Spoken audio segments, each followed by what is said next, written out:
Welcome sa ating munting YouTube channel. Please support my videos. Comment, like and subscribe po mga idolo. Maraming salamat po. Story present. Super Devo Uling System. Kabanata 2641, tukso. Sa galactic void sa harap niya, lumitaw ang isang figure, at ito ay talagang isang babae, na mukhang ganap na walang pagkakaiba sa isang tao, at kahit na mukhang matamis, na hindi maipaliwanag na nagbigay sa mga tao ng isang pakiramdam ng pagpapalagayang loob.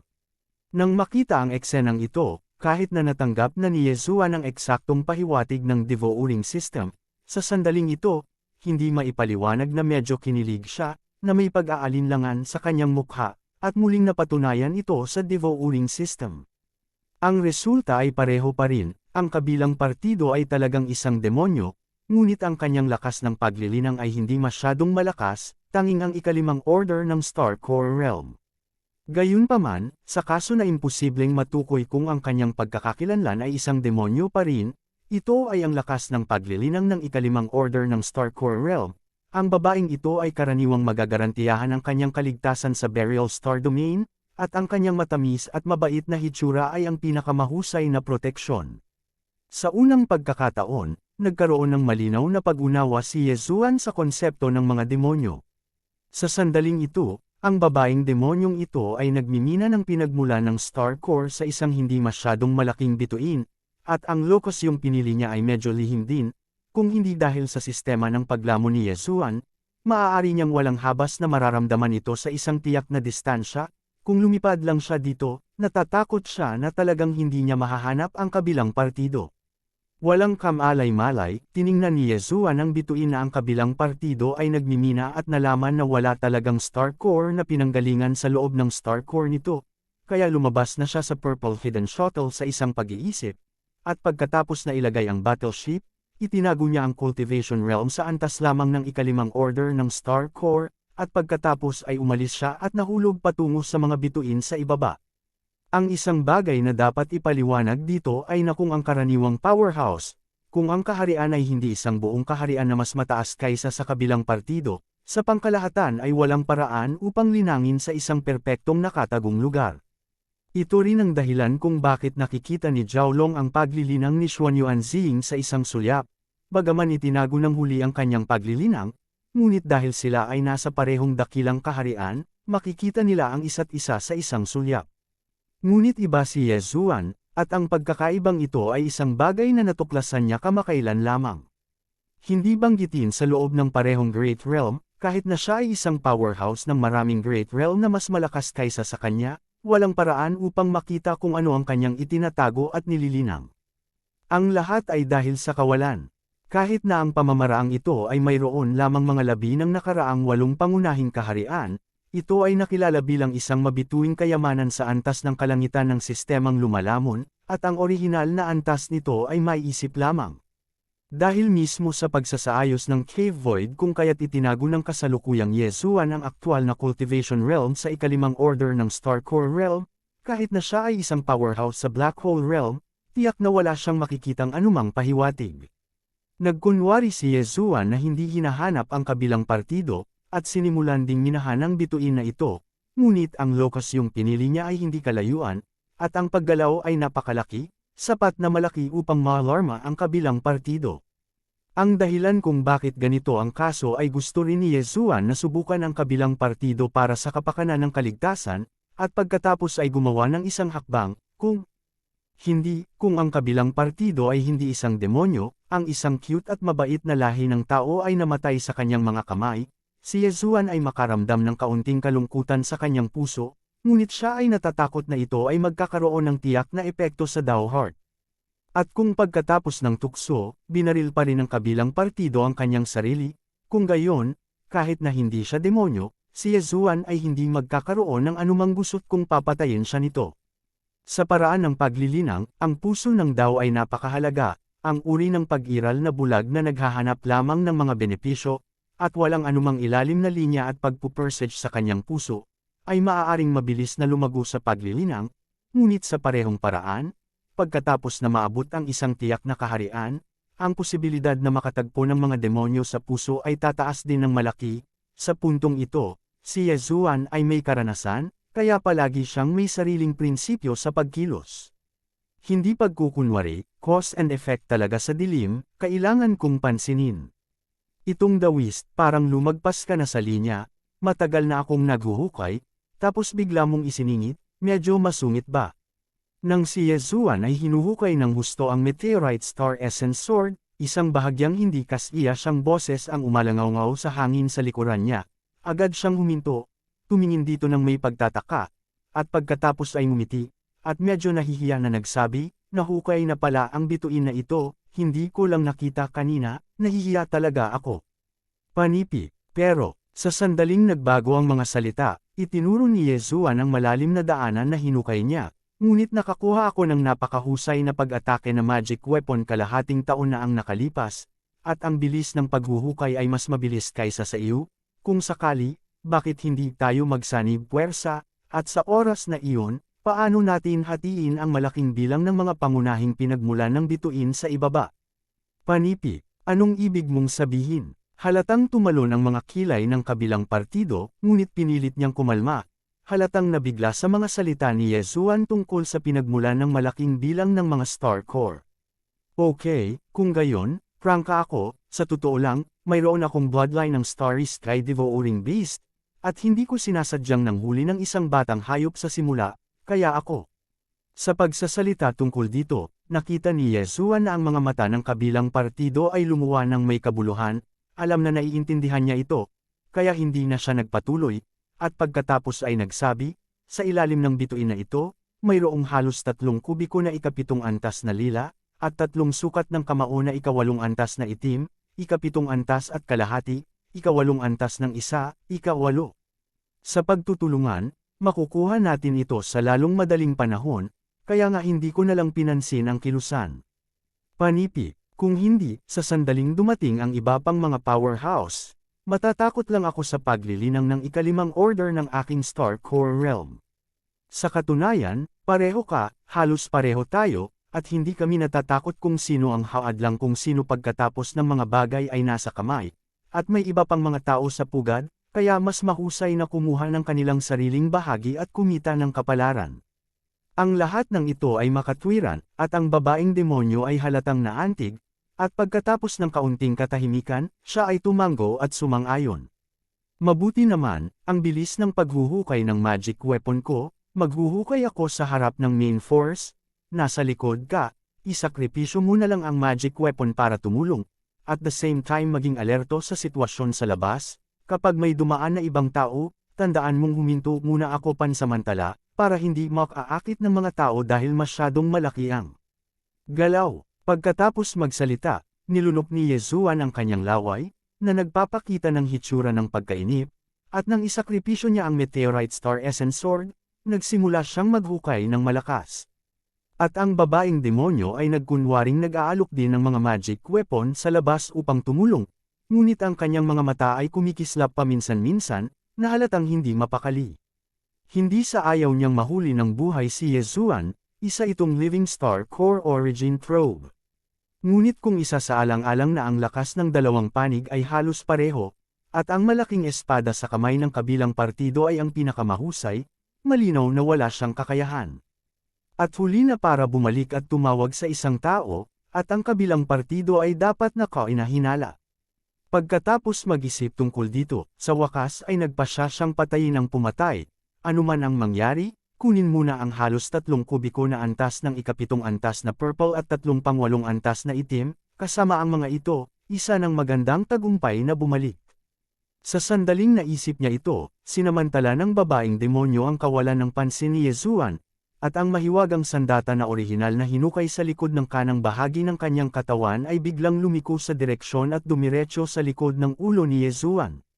Sayang, anong kamatayan? Napabuntong hininga si Yezuan. Ang orihinal na nakatagong aura ng cultivation ay biglang lumitaw sa sandaling ito, ang ikapitong pagkakasunod-sunod ng Star Core Realm. Ang realm gap sa pagitan ng dalawang maliliit na antas, ay agad na nagpakita ng isang mabagsik na momentum, patungo sa likurang takip. Kabanata 2642, Harvest on a Spree. Boom! Phew! Sa ganap na pagpapakalat ni Yesuan sa dating nakatagong pagtatanim, isang pamimilit na lubos na kahanga-hanga para sa babaeng demonyo ay agad na binalot, at bago niya maabot ang kanyang katawan ay nanginginig ng hindi mapigilan, at ang kanyang mukha ay mapatla. Kasabay nito, ang Meteorite Star Merrow Sword, na isinakripisyo ni Yesuan upang mabilis na hukayin sa harap ng figure, ay biglang umikot dito, at sa isang kisap mata, nasa harap na ito ng babaeng demonyo. Malamig ang talam, at nagkaroon ng matinding lamig, at napagtanto ng babaeng demonyo ang hininga ng kamatayan, at napasigaw sa gulat, ano? Starcore Realm 7th Order. Isa ka bang late-stage powerhouse? Hindi ito maaaring. Alam mong huli na, ngumisi si Yesuan, at sa isang kulot ng trick sa kanyang kamay, ang Meteorite Star Essence Sword na umuungal palayo ay naputol sa isang iglap. Poof! Isang mahinang tunog ang lumabas, at ang babaeng demonyo ay pinugutan sa lugar. Ang kanyang ulo ay pumailang lang sa langit, at ang kanyang magagandang mga mata na may nakakatakot na liwanag ay nakadilat pa rin, na parang ayaw niya sa nangyayari sa kanyang harapan.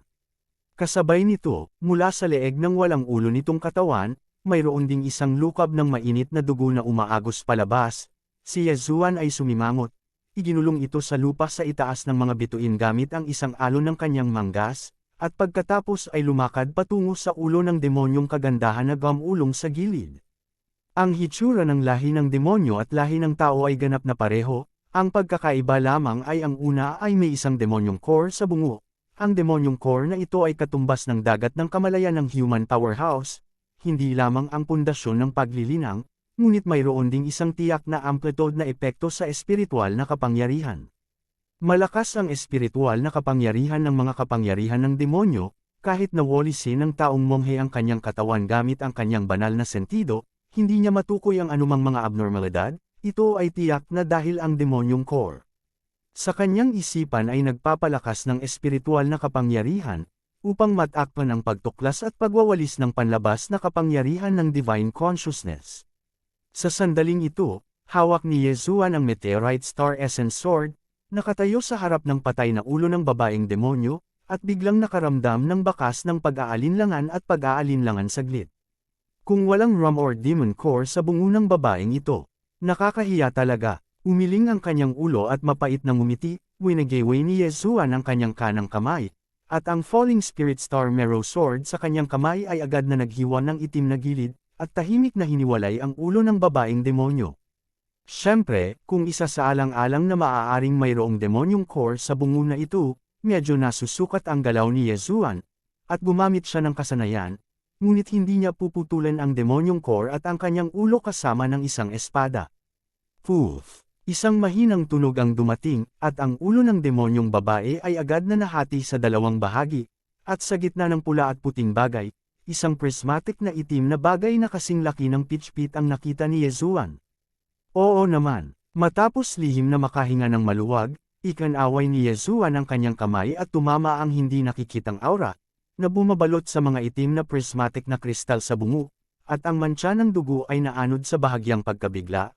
At nang damapo ito sa palad ni Yesuan, ito ay napakalinis na. Bagamat ang bagay na ito ay kasing laki lamang ng pitch pit, ito ay may pakiramdam ng bigat kapag nahulog ito sa kanyang palad, makikita na ang density nito ay hindi mababa. Tiningnan ito ni Yesuan ng ilang beses, at walang nakitang anumang palatandaan, kaya hindi niya namamalayan na binalot ito ng kapangyarihan ng banal na kahulugan. Sa susunod na sandali, ang tunog ng sistemang lumalamon sa kanyang ulo. Ding, congratulations sa host, nakakuha ka ng 1,000 points para sa contribution points ng One Luo Federation. Ding, congratulations sa host, nakuha mo na ba ang Demon Brain Core, gusto mo bang kolektahin? Well, ang dalawang system prompt na biglang tumunog sa kanyang isipan ay nagpatigil kay Yesuan, hindi siya nagulat sa 1,000 puntos ng federal contribution points, ngunit ang demonyong utak na ito ay maaari pa ring makuha. Nang may pag-aalinlangan, agad na sinuri ni Yesuan ang detalyadong impormasyon tungkol sa demonyo sa data ng impormasyon ng sistemang lumalamon, at hindi nagtagal ay natanto ito. Ang ubod ng utak ng demonyong ito ay talagang maa-absorb, ngunit ang ibang malalakas na tao ay halatang walang kapangyarihan tungkol dito, kaya't ang mga bagay ang pinagmumulan ng espiritual na kapangyarihan ng demonyo, ang demonyo ay hindi naglilinang ng divine sense, ang espiritual na kapangyarihan ay malakas, dahil ang kristal ng kapanganakan, mayroong isang maliit na kristal sa utak. Simula noon, habang ang demonyo ay lumalaki ng hakbang-hakbang, nililinang ang espiritual na kapangyarihan, at patuloy na nililinis ang demonyong core sa kanyang utak. Kapag siya ay umabot na sa pagtanda, ang demonyong core na ito ay katumbas ng kanilang dagat ng kaalaman, at naglalaman ito ng napakadalisay na espiritual na kapangyarihan. Gayunpaman, dahil sa mataas na density at compact na istruktura nito, mayroon itong pinakakomplikadong mga genetic chain, at hindi ito magagamit ng iba. Gayunpaman, ang sistema ng paglamon ni Yesuan ay madaling mabulok ang bagay na ito, at pagkatapos ay kunin ang espiritual na kapangyarihan na nakapaloob sa core ng demonyo, upang magamit ito sa pagbuo ng divine consciousness at buksan ang dagat ng kamalayan pagkatapos bumalik sa pinanggalingan nito, na siyang pinaka-perpekto. Matapos malaman ang mga sitwasyong ito, agad na natuwa si Yesuan, ang mga pagsasanay ng pagpapanday ng kanyang banal na diwa at pagpapalawak ng kanyang dagat ng kaalaman ay napakabihirang, ibig sabihin, narinig lamang ito ni Yesuan, at hindi pa niya ito nakilala, kung makakakuha siya ng malaking halaga ng purong espiritual na kapangyarihan sa pamamagitan ng demonyong core sa utak ng mga demonyong ito, at tiyak na magiging mas malawak ang kanyang kaalaman, paglikha para sa sinumang monghe. Hindi ko maisip na ang ubod ng demonyo sa utak ng taong demonyong ito ay lubhang kapakipakinabang. Sa ganitong paraan, ang pangangaso ng mga demonyo ay hindi lamang makakakuha ng malaking bilang ng mga federal na kontribusyon na puntos, ngunit makukuha rin ang core ng demonyo, at ibigay ito sa sistemang lumalamon upang kunin ang espiritual na kapangyarihang nakapaloob dito. Ito ay isang dobleng panalo, hindi ito maaaring maging mas mahusay. Bumubulong sa sarili, binigyan ni Yesuan ang sistema ng paglamon ng utos na lumamon, at hindi nagtagal, ang demonyong core sa kanyang palad ay biglang nawala at nakolekta ng sistema ng paglamon. Kaya lang, masyadong malaki ang density ng bagay na ito, at naglalaman ito ng pinakakomplikadong genetic chain ng Demon Clan, kahit na gusto mong ganap na kunin ang espiritual na kapangyarihan sa loob nito gamit ang nakakatakot na kakayahan ng sistemang lumalamon, hindi ito magagawa sa isang sandali. Gayunpaman, hindi nagmamadali si Yesuan, agad siyang tumalon palabas ng kuwebang hinukay niya, at pagkarating sa lupa, hinanap niya ang katawan ng demonyong babae, at pagkatapos matiyak na wala ng ibang mahalaga, iwinagayway niya ang kanyang kamay at isinakripisyo ang purple na nakatagong shuttle, at ang kanyang katawan ay nakapasok na sa panloob na cabin ng battleship sa isang iglap, at ang kanyang isip ay umakyat sa langit. Sa sumunod na oras, hindi man lang maasikaso ni Yesuan ang kanyang cultivation, at halos araw at gabi, hinimok niya ang purple na nakatagong shuttle na gumala sa gilid ng core area ng burial star domain na ito, hinahanap ang figure ng demonyo. Sa tuwing ang mabilis na tunog ng sistemang lumalamon ay tumutunog sa kanyang isipan, si Yesuan ay agad na susunod sa patnubay ng sistema, mabilis na papalapit sa nakaraan, naghihintay ng pagkakataong manghuli. Bago ko namalayan, 3 buong buwan na ang lumipas sa isang kisap mata. Matapos ang halos 100 araw at gabi, ang ani ni Yesuan ay kasiya siya, at ang bilang ng mga demonyo na matagumpay niyang nahuli ay umabot sa halos 100 sa maikling panahon, at halos araw-araw ay may ani. Bilang karagdagan sa halos 100 Demon Brain Core, nakakuha din si Yesuan ng halos 100,000 Federation Contribution Points, kahit na ang layunin na 10 milyong puntos ay malayo pa, ngunit hindi bababa sa siya ay gumawa ng matatag na unang hakbang. Ang ganitong pag-aani ay talagang hindi maisip kahit na para sa mga makapangyarihang Black Hole Realm Cultivator, hindi nila matiyak kung ang target ay isang demonyo, at si Yesuan, dahil sa tulong ng Devo-Uring System, ay sadyang hindi magagapi sa usapin ng pangangaso ng mga demonyo. Nakakalungkot na mabilis na nagbago ang sitwasyon, at pagkatapos lamang ng ika-4 na buwan, nalaman ni Yesuan na ang nag-iisang demonyo sa larangan ng bituin na ito ay talagang napakahirap na makilala. Kabanata 2643, Bundok na Ibo ay naghagis ng lambat at pain.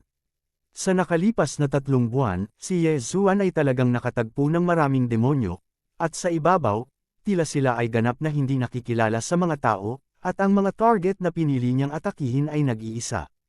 Minsan kapag nakatagpo siya ng ilang mga demonyo na mas marami o mas kaunti sa mga grupo, dahil sa maingat na pagsasaalang-alang kahit na ang puso ni Yezuan ay naantig, hindi niya ito basta-basta. Ang lahat ay nakabatay sa katatagan, at ang paggawa ng kayamanan sa katahimikan ay ang hari. Nakakalungkot na pagkatapos manghuli ng mahigit 3 buwan na magkakasunod, ang angka ng demonyo na napadpad sa larangan ng bituin na ito ay tila naging mapagbantay. Sa ngayon, hinimok ni Yezuan ang lilang nakatagong shuttle sa isang tagong estado na gumala sa mabituing kalangitan sa loob ng 4 o 5 araw na sunod-sunod, ngunit hindi man lang siya nakatagpo ng nag-iisang demonyo. Hindi bababa sa mga grupo ng 3 o 5, sa mga grupo lamang. Sa kasong ito, sa kasalukuyang lakas ng cultivation ni Yezuan, hindi siya makagalaw, kung hindi ay mabubunyag ang kanyang kinaroroonan. Malinaw, daan-daang mga angkan ang nawala ng walang dahilan, at ang bagay na ito ay dapat na nakakuha ng atensyon ng isang leader ng demonyo o commander sa lugar na ito, at ang pangangaso ni Yezuan ay nahulog din sa pagkapatas dahil dito. Kasabay nito, nang si Yezuan ay nanlulumo at hinihimok ang Purple Shuttle na gumala ng walang patutunguhan sa paligid ng periphery ng core area ng Beryl Starfield, isang tiyak na kawalan sa kailaliman ng Starfield na ito, isang space fortress na may diameter na halos 10,000 metro, ay tahimik ding naglalayag sa malawak na kalawakan. Ang hugis ng Battlestar ay parang bahay pukyutan, at ang diametro nitong 10,000 metro ay ginagawa itong parang bulalakaw. Ito ang base camp ng Demon Race sa Starfield na ito. Ang Battlestar Skykiller, na kumakatawan sa pinakamataas na antas ng agham at teknolohiya ng sangkatauhan ngayon, ay talagang hindi patent ng sangkatauhan sa Third Universe. Sa pag-alit na kampo ng sangkatauhan, mayroon ding ganoon. Pagkatapos ng lahat, ang buong lahi ng angkan ng Chanji ay orihinal na pawang mga robot na may kamalayan sa sarili, at sa ilang mga lawak, ang kapangyarihang pang-agham at teknolohiya na kanilang pinagkadalubhasaan ay mas advanced kaysa sa kampo ng siyentipiko at teknolohiya ng sangkatauhan. Dahil dito, ang mga bagay tulad ng mga battleship at battlestar ay napakakaraniwan din sa Universe 1. Bilang scout sa harap ng paghaharap sa pagitan ng Chanji Clan at ng Wanluo Federation, malinaw na normal para sa Demon Clan na magkaroon ng isang bagay bilang isang space fortress.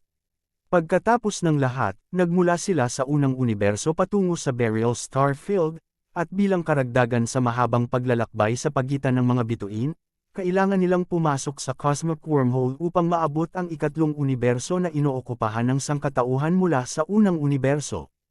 Kung walang Battlestar, hindi posible ang wormhole jumping.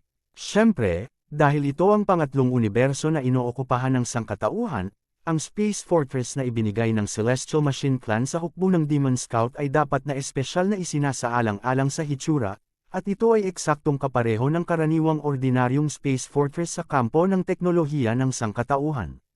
Ngunit sa katunayan, ang 10,000 meter diameter na Space Fortress na ito ay hindi lamang base camp ng Demon Scout sa likod ng mga linya ng kaaway, ito ay talagang isang mobile prison. Sa loob ng Battlestar, mayroong Wanluo prison na nakatuon sa pagpapakulong sa mga powerhouse ng sangkatauhan, o sa mga powerhouse ng ibang lahi sa Wanluo Federation.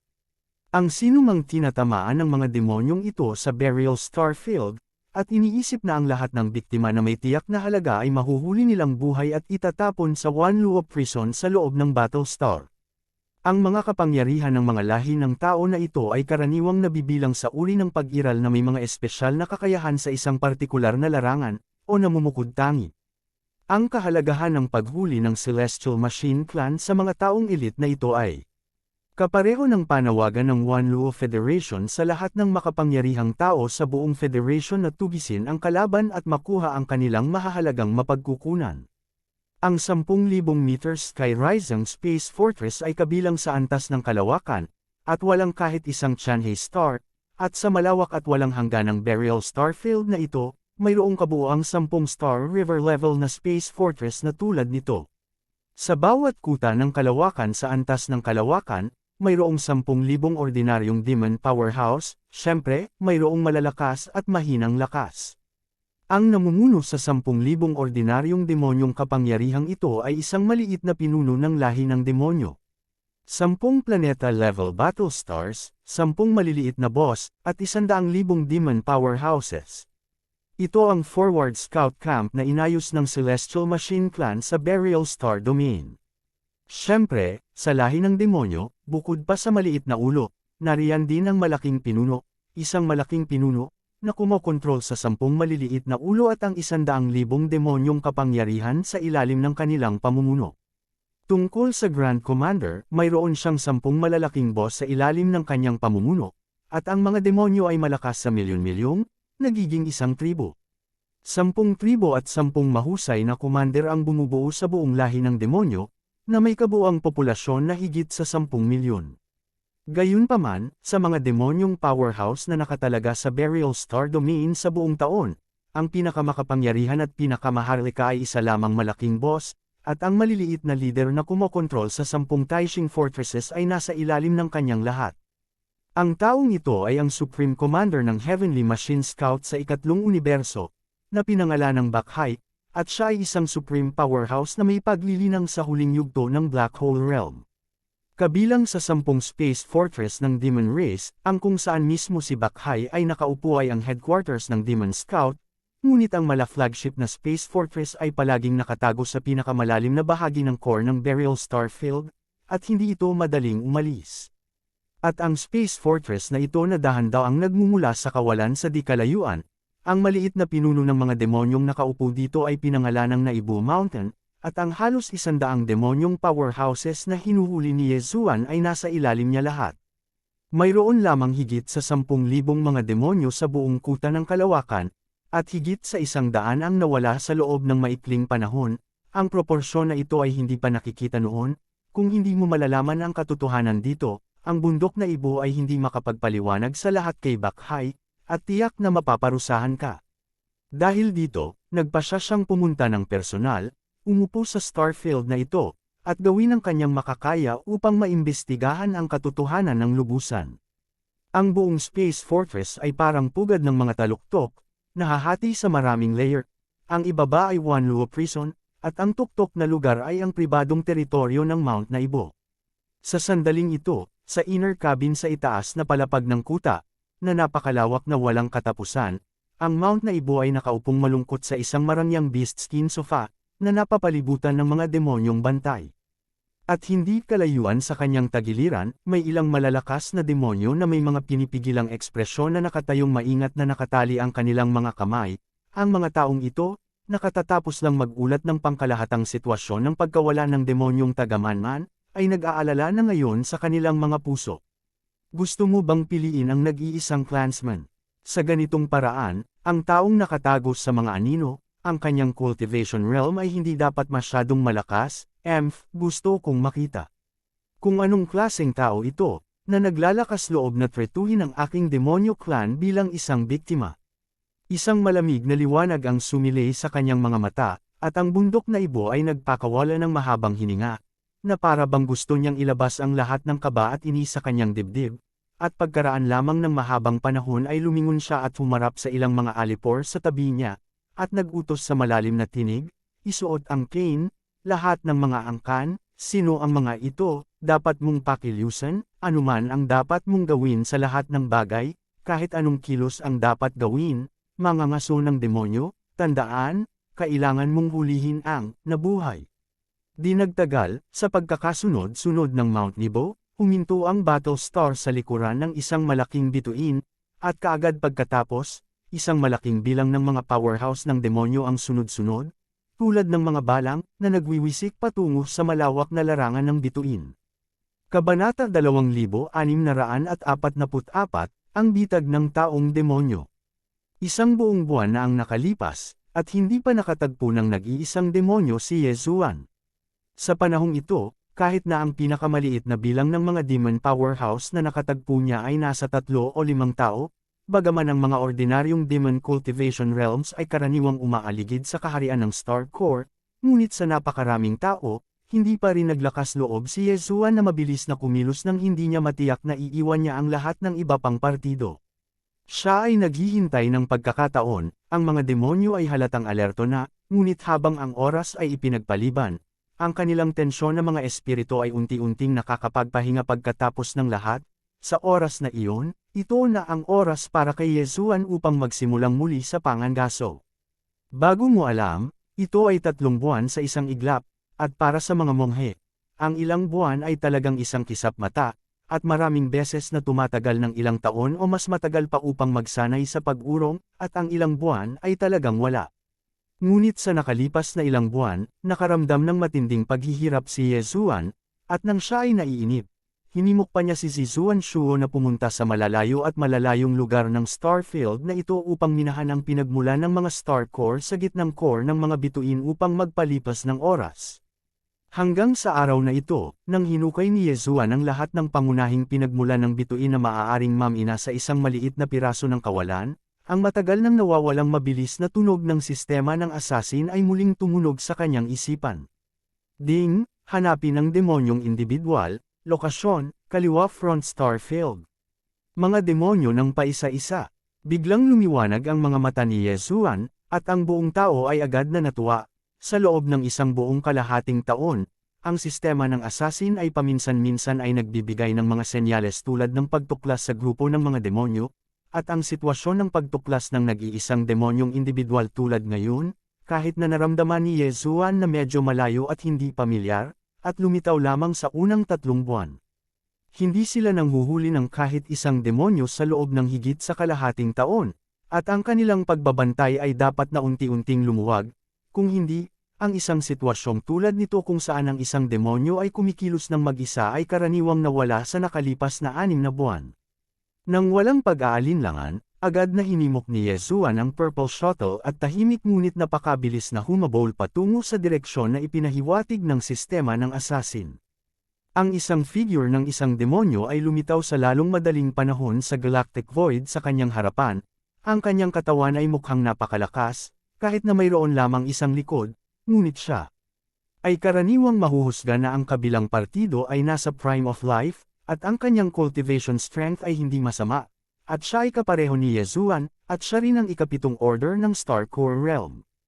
Bagamat siya ay isang powerhouse ng parehong antas, hindi ito pinansin ni Yesuan, sa unang 3 buwan, sa mahigit 100 demonyong powerhouse na kanyang napatay, mayroon pang ang ilang Star Core Realm na 8 order na pag-iral.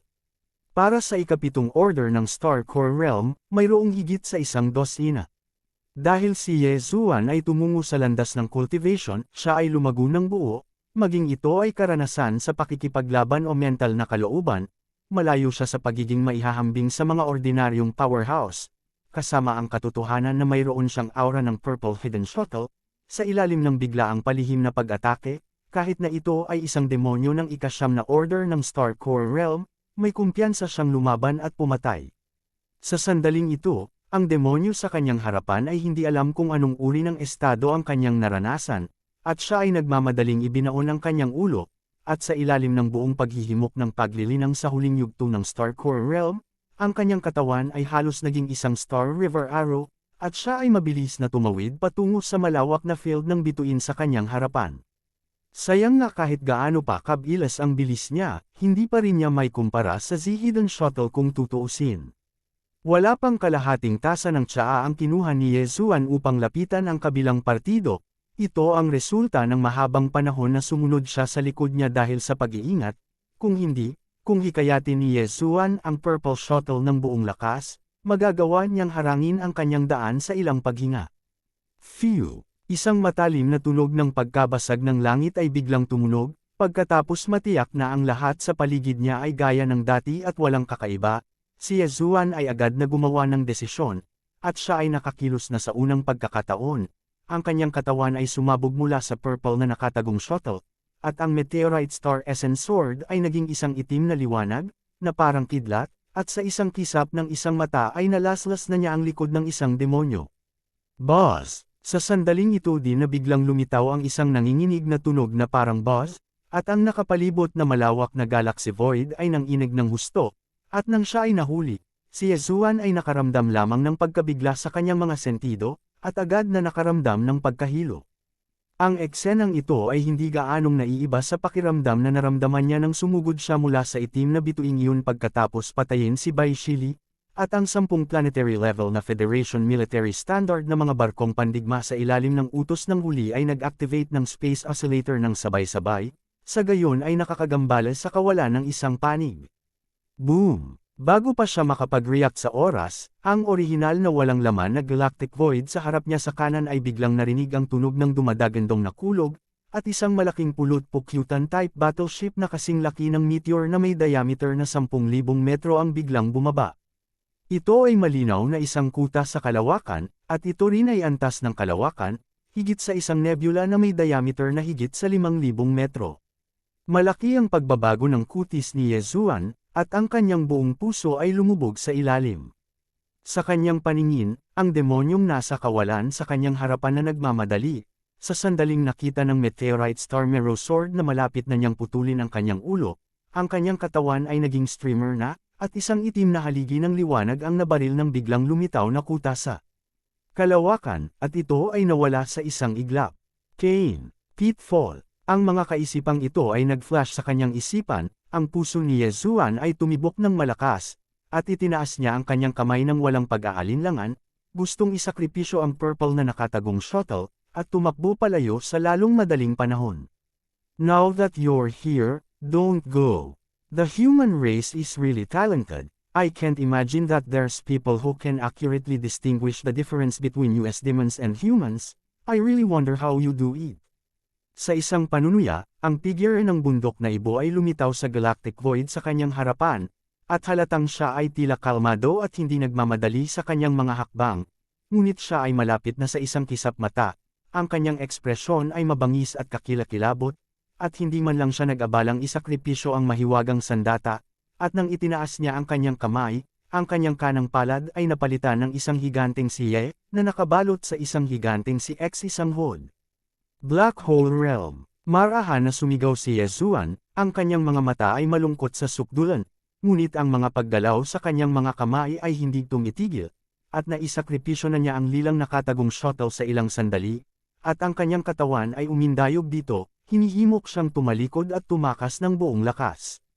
Nakakalungkot na dahil ang kalawakan level na Space Fortress sa di-kalayuan ay naon na ang Space Oscillator ng maaga, ang napakalaking star field sa paligid nito ay natakpan, at ang concealment formation na nakaukit sa hull ng Purple Shuttle Ship ay ganap na nabigo, na nagpapakita ng mga bakas, at maging ang bilis ay lubhang naapektuhan. Sa sandaling ito, siya ay tumatakbo ng buong lakas, halos tulad ng isang patag na bangka sa rumaragasang mga alon, na walang katapusan na umaalon, at bago pasukin ang kalawakan na ito na nabalisa ng mga pagkabigla, hindi siya makapasok sa normal na estado ng paglalayag. Isa rin itong Space Oscillator, ngunit ang epekto ng kombinasyon ng 10 planetary class na barkong pandigma sa simula ay malayo sa maihahambing sa kalawakan na ito sa antas ng kalawakan na kuta, at hindi ito kabilang sa parehong antas. Paano kung ang isang maliit na Star Core Realm Ant ay may napakahusay na maliit na barkong pandigma? Sa harap ng kapangyarihan ng pagbabawal sa espasyo ng kuta sa kalawakan sa antas ng kalawakan, hindi ka makakatakas ngayon. Ang mga sulok ng kanyang bibig ay nagpakita ng isang kahindik-hindik na kahulugan, at ang bundok na ibo ay gumawa ng isang malaking hakbang, at ito ay talagang tumawid ng libu-libong milya sa isang iglap, at sa isang kisap mata, siya ay lumapit, itinaas ang kanyang kamay upang mag-transform sa isang parang bundok na higanti, at bumangga sa lilang shuttle. Kabanata 2645, napakapamilyar ng battleship na iyon. Miss, napakapamilyar ng purple battleship na nasa harapan mo, hindi kaya ito yung lalaking hinahanap natin? Sa Xuanyuan boat, ang berdeng Pothos na namamahala sa pagkontrol sa barkong pandigma ay biglang nagsalita, at may makapal na pagkalito sa kanyang tono, kakaiba, ano ang pinagmulan ng taong ito? May nag-alinlangan talaga na gumamit ng Battlestar na antas ng kalawakan para snipe siya. Hindi lang ito kutsilyo para pumatay ng manok, ito ay. Bago pa niya matapos ang pagsasalita, si Xuanyuan Zing, na nakapikit na nagtatanim, ay biglang nagmulat ng kanyang mga mata, at ang kanyang mga mata ay dumampi sa malaking screen ng Xuanyuan Zhu sa kanyang harapan, at biglang nagbago ang kanyang kutis. Ang eksena sa malaking screen ay lubhang kritikal, at ang buong kalawakan na walang laman sa di-kalayuan sa kanyang harapan ay nagsiwalat ng isang kakaibang high-frequency shock, kahit na sa story. Sky screen ni Xuan Yuanzhou, ito ay lubhang magulong, at ang larawan ay napaka-unstable. Ang kabilang partido ay halatang nakaon ang isang malaking space oscillator, kung hindi ay tiyak na hindi nito kayang balutin ng napakalawak na mabituing kalangitan. Handang gumastos ng ganoon kalaking halaga, ang may-ari ng Starry Sky Fortress na iyon ay determinado na manalo kay Ye Xuanzang. Napagtanto ito, maging si Xuan Yuanzing ay medyo natahimik, at isang ideya na katulad ng kahulugan ng mga salita ni Luluo ang pumasok sa kanyang isipan sa unang pagkakataon, sino ang nasaktan ng lalaking ito. Bilang isang direktang inapo ng pamilyang Xuan Yuan, isa sa tatlong pangunahing pamilya sa imperial na kabisera ng Heavenly Pluto Empire, si Xuan Yuanzing ay maaari pang pumasok at lumabas sa Space Fortress sa pamilya sa kalooban. Ngunit dahil dito, mas nauunawaan niya ang kakilakilabot ng Space Fortress na ito sa antas ng kalawakan kaysa sa mga ordinaryong powerhouse, at sa kanyang Xuan Yuan boat, hindi niya makayanan ang isang pangunahing bombardment ng kanyan mula sa Space Fortress na nasa harapan niya. Ang pangunahing kanya ng Battlestar ay malayo sa pagiging maihahambing sa uri ng kanya ng bituin na nilagyan ng mga barkong pandigma ng militar sa antas ng planeta, ang pinakahuling sandata na kilala bilang klase ng pagkawasak. At sa sandaling maputok ang kanyan, isang maliit na planeta ang ganap na mapapawi sa ilalim ng nakapapasong haligi ng enerhiya nito. Miss, ayaw mo naman siyang iligtas diba? Nang makita na ang mukha ni Xuan Yuanzing ay maulap, na parang nag-iisip at nag-aalangan, ang berdeng mga potho sa gilid ay nagpaut, iyon ay isang kalawakan na kuta sa antas ng kalawakan, huwag mong sabihin na wala tayong kakayahan, kahit na mayroon tayo. Ngayon natatakot ako na huli na. Boom! Isang kanapi ng sumisikat na enerhiya ang biglang sumabog sa kawalan sa harap niya, halatang malayo. Ang tunog ay hindi may parating sa lahat, ngunit sa pamamagitan ng monitoring screen ng Xuan Yuan boat sa harapan niya, ang magulong at nagliliyab na larawan sa kanyang paningin ay malinaw na nagbigay sa mga tao ng ilusyon na makarinig ng isang napakalaking dagandong na pagsabog sa kanyang mga tainga. Sa screen, ang lalaking nasa katanghaliang gulang na may kulay abo na damit na hamarang sa daan ni Ye Xuan sa ilang mga hampas lamang, ang higanteng palad ng bundok na pinalamutian ng mga banal na kapangyarihan, ay hinampas na ang purple battleship na parang isang bangkang pandigma sa nakakatakot na mga alon patungo sa kawalan, ganap na nawalan ng kontrol, at tumalikod at naglakad patungo sa kawalan kung saan matatagpuan ang Space Fortress sa mas malayong lugar. Ang kataas-taasang powerhouse ng Black Hole Realm ay maaari pang sirain ng isang maliit na bulalakaw na bumibilis sa mabituing kalangitan sa isang suntok, at sa ngayon, ito ay isa lamang maliit na pribadong barkong pandigma, lalo na ang isang maliit na pribadong barkong pandigma. Phew! Isang itim na liwanag ang bumaril mula sa ilalim ng Battlestar, ganap na bumabalot sa purple battleship na lumilipad ng direkta, at pagkatapos, sa biglaang pagbawi ng itim na haligi ng liwanag na ito, ang purple na barkong pandigma ay nawala din sa isang iglap, na tila natusok sa loob ng Battlestar ng itim na haligi ng liwanag. Nang makita ang eksenang ito, tumalon ang puso ni Xuan Yuanzing at muling nagbago ang kanyang kulay, ngunit sa kasamaang palad, bago pa siya makagawa ng anumang reaksyon, ang powerhouse ng Black Hole Realm sa malayong kawalan sa kanyang harapan ay kumikislap na, at bumaril siya sa Space Fortress sa isang hakbang. Buzz! Isang buzzing sound ang biglang sumabog, at ang cosmic void sa paligid ng buong Space Fortress ay tila lumabo, at wala. Pang 3 segundo, isang malaking Space Fortress ang ganap na nawala.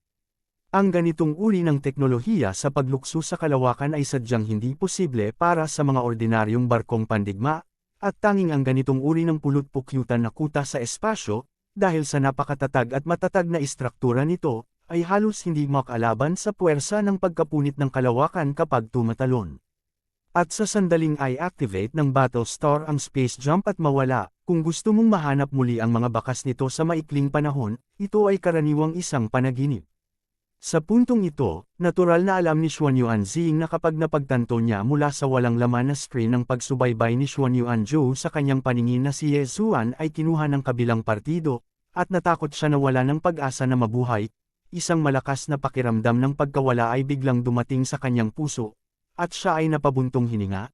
Nakakaawa, si Ye Daoyu ay napakasama, ngunit ang ganitong uri ng buhay ay napakasama, ngunit ang ganitong uri ng buhay ay napakasama, ngunit ang ganitong uri ay napakasama, ngunit ang ganitong uri ng buhay ay hindi pangkaraniwan, at siya ay napakasama, at ang ganitong uri ng buhay ay hindi pangkaraniwan, sayang. Miss, ano ang gagawin natin ngayon? Ito ba ang Heavenly Dust Star, ang kabisera ng Heavenly Dust Country? Walang paraan si Master Shu ay maaaring manatili doon ng masyadong matagal, sa aking palagay. Sa gilid, kinuha ni Lupothos ang pag-uusap at malakas na nagtanong, sa aking palagay, bilasan natin kaagad, bumalik muna sa Tianhe Star, at hiramin ang maliit na artificial na wormhole sa Tianhe Star, ngunit maaari tayong bumalik ng mabilis hanggat maaari, upang kung umalis si Master Shu, ito ay isang miss. Panipi, nang marinig ito, si Xuan Yuanzing, na halatang mababa ang mood, ay hindi nagsalita, tumanggo at inayos ang bagay, at hindi nagtagal, sa ilalim ng kontrol ng Pothos, lumingon si Xuan Yuanzhu, naging isang maputlang gininto ang liwanag, tumawid sa kawalan, at tumakbo patungo sa Tianhe Star lampas sa gilid ng Burial Star Domain. Alam ni Yezua na ang Black Hole Realm ay napakalakas, ngunit hindi niya naisip na ito ay magiging napakalakas. Ang taong ito na pinaghihinalaang pinuno ng mga demonyo ay talagang sinampal ang kanyang purple na shuttle paatros at lumipad ng paatros, na hindi mapigilan na umikot papunta sa malayong Space Fortress. Sa pagkawala ng kontrol ng Purple Shuttle, ang figure ni Yezuan ay natisod din sa inner compartment ng battleship, at pagkatapos, bago pa siya makapag-react, isang malaking haligi ng itim na liwanag ang biglang bumaril mula sa ibabang bahagi ng Space Fortress sa harapan niya, na direktang bumabalot sa Purple Shuttle.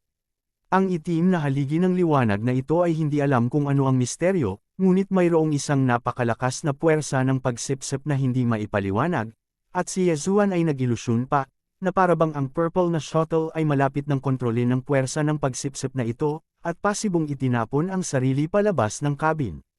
Sa halip na ito, nagkusa na lang si Yezuan na tumakas mula sa Purple Hidden Shuttle, at kasabay nito ay isinama ito sa immortal na kaharian sa kanyang katawan, sa ganitong paraan lamang ito maituturing na ligtas. Pagkatapos ng lahat, ang barkong pandigma na ito ay isang kayamanan na kanyang pinagsama ng 3 beses bago at pagkatapos ng kanyang pagsusumikap, at mayroong malaking puwang para sa paglago, at walang puwang para sa pagkawala.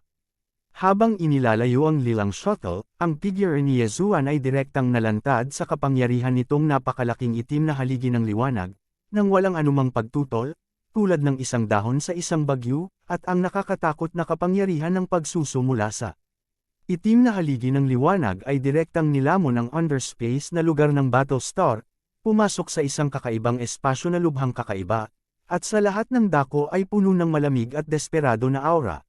Matapos mawala ang itim na haligi ng liwanag at ang nahihilo na kamalayan ni Yezuan ay unti-unting bumalik sa Kailanawan, ibinaling niya ang kanyang ulo upang tumingin sa paligid, para lamang makita na ang lugar na kinaroroonan niya sa sandaling ito ay talagang isang malaking hola na higit sa 100 metro kwadrado.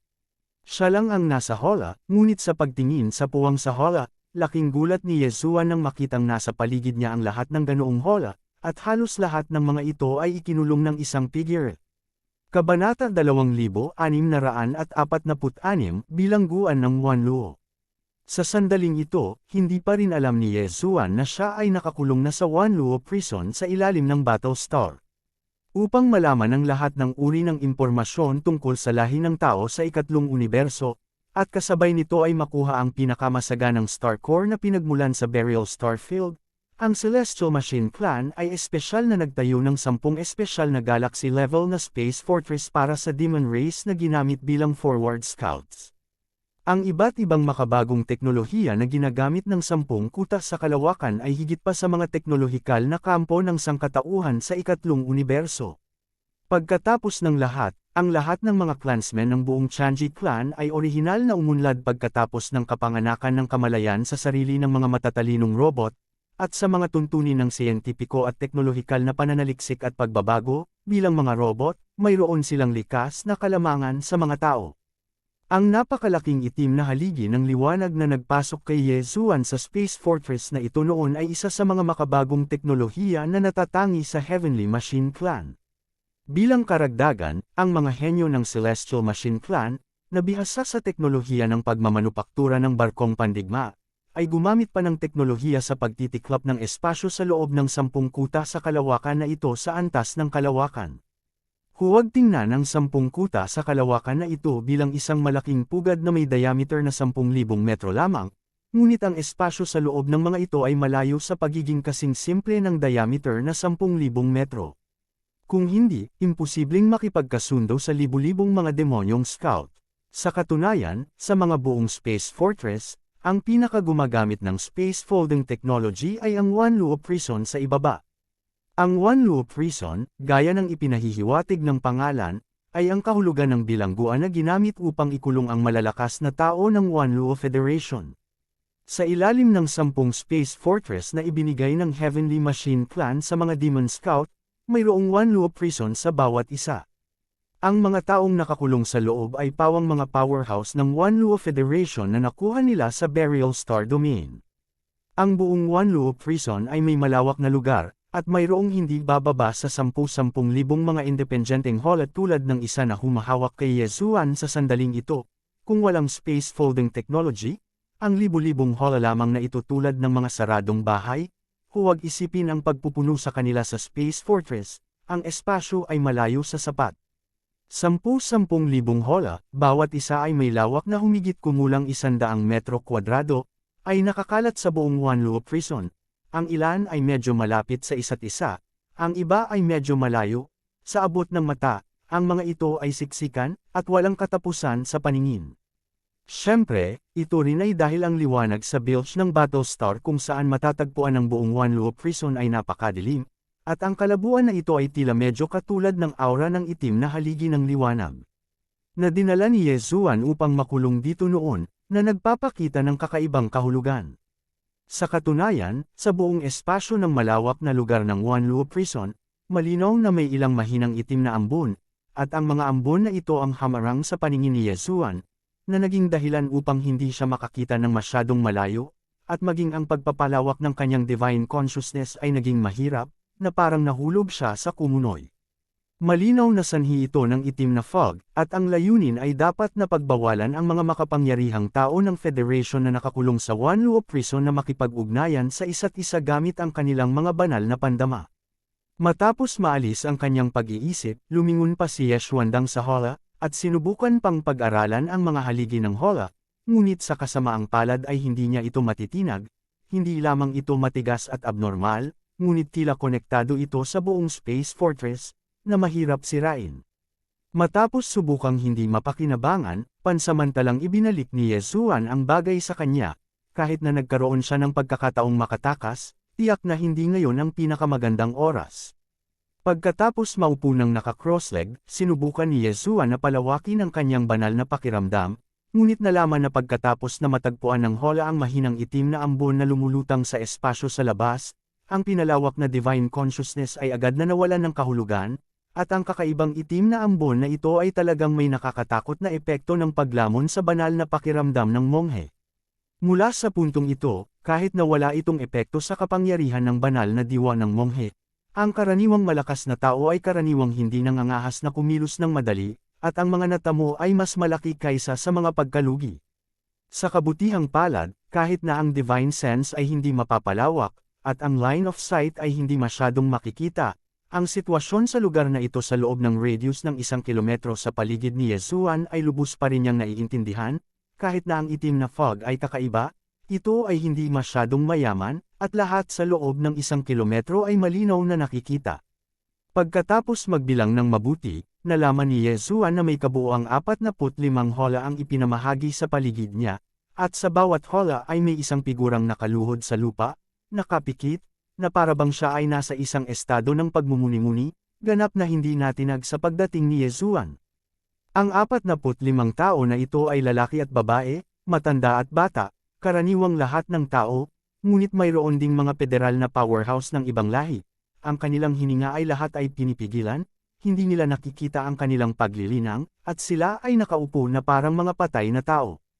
Munting manika, ang iyong maliit na barkong pandigma ay hindi masama, at ito ay may nakaukit na 2 pormasayon, pagkakubli at bilis, at bihira para sa isang tagapagdalisay na magkaroon ng ganitong uri ng pormasayon na superimposed attainment sa Immortal Dynasty, at ito ay walang ginagawa kapag ikaw ay walang ginagawa. Maaari mo bang kausapin ang matanda, na tumulong sa iyong pinuhin ito?